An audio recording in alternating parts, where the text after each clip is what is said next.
I think the importance of an organization like MassINC to the Commonwealth of Massachusetts is that it's bringing an objective voice that is informed by the perspective of empowering communities. And isn't that why MassINC was founded? To broaden the dialogue and advance these interests in a way that helps the prosperity of the state going forward.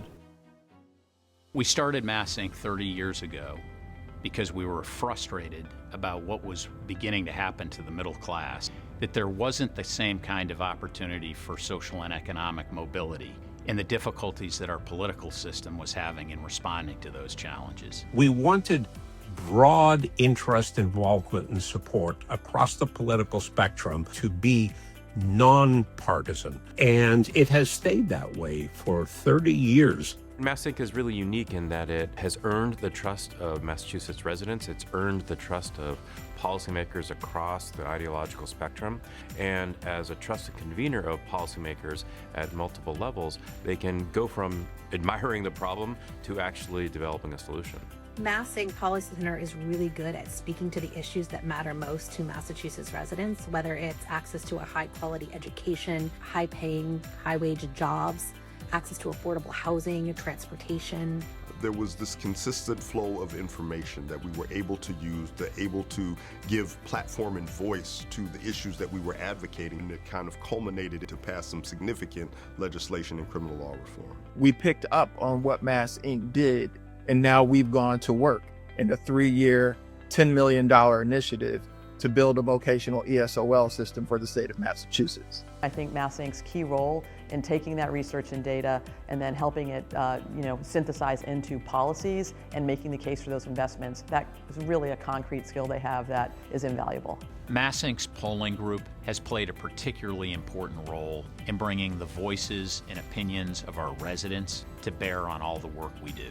I've also seen the value of their work examining very complicated issues like regional transit authorities and other topics that are not well suited for gauging public opinion without their work actually providing those key insights.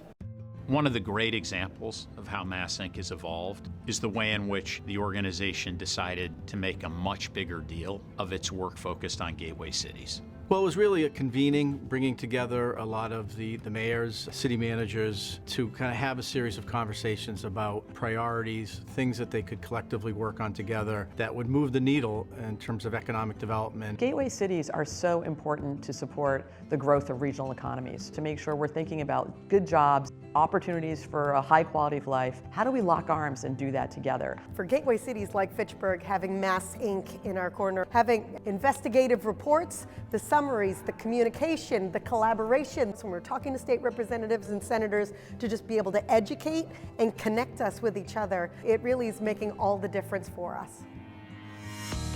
People care about the place they call home. They want to know what's happening in their cities and towns, and also how that connects to work at the State House. And I think CommonWealth Beacon does a really great job of translating what might be happening at the state level, how it's impacting a community. It is independent, in-depth reporting on issues that actually shape daily lives of Massachusetts residents. There are very few journalism outlets out there like CommonWealth Beacon who can create that relationship and that accountability between constituents and policymakers. I know that it's going to translate sometimes complicated policy issues into English that I can understand. I would say the CommonWealth Beacon op-eds are a real treasure and needed now more than ever when there's been a contraction of places where people can have important conversations. That it creates a platform for voices that are not normally heard. From an advocacy perspective, trying to influence policymakers, knowing that what is included in there is something that's going to have some resonance with the people that I'm trying to influence. What you know is important to help shape what you think. And I know that if I am accessing something from Commonwealth, I can rely on the information, and I do all the time. MassINC and the CommonWealth Beacon are really a trusted partner on so many different fronts, and at the end of the day, their work makes life better for Commonwealth residents. I mean, MassINC, it's really important that you have a partner both for localities and for the work that happens in the State House, and I think they certainly have a direct line into what cities and towns are seeing in the ground. I don't think there's any other organization that does it with the accuracy, the transparency, and the credibility that MassINC does. It takes decades, as it has taken for MassINC, to build that following, to build that collaborative, to build that table that then takes knowing into doing.